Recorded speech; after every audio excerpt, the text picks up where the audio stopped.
Since Donald Trump launched strikes in Iran, there is perhaps no one on his mind more than former President Barack Obama.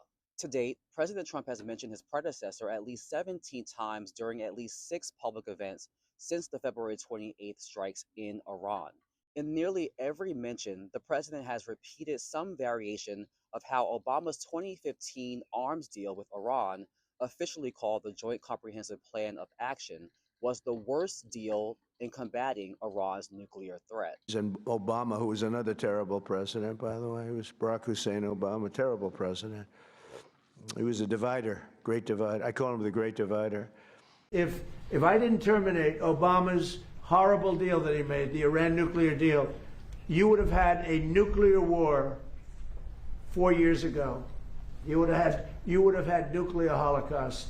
The president also called out Obama on non-Iran related topics, such as accusing him of not wanting a bust of Winston Churchill in the Oval Office and complaining that, unlike him, President Obama's nominees for the U.S. Supreme Court never ruled against his administration.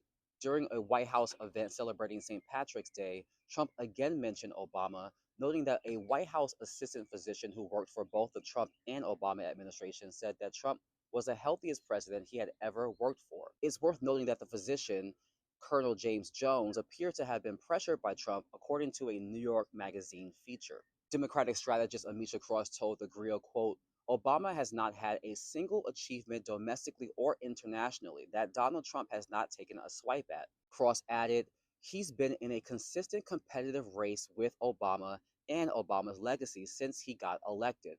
The only thing that brought Donald Trump in the political sphere was this push to ensure that the legacy of the first Black president was going to be diminished." Despite Trump's incessant digs at President Obama's Iran deal, national security and foreign policy experts argue that the multinational agreement kept the Middle East region and subsequently the U.S. and its allies safe. Victor Legrune, a U.S. Army veteran who worked as an intelligence analyst and a former Biden administration official, told the Griot it was pretty incredible.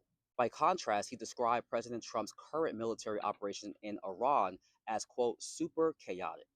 He said President Donald Trump has to reconcile why he went away from Obama's agreement that was working. What do you make of President Trump's constant mention of President Obama?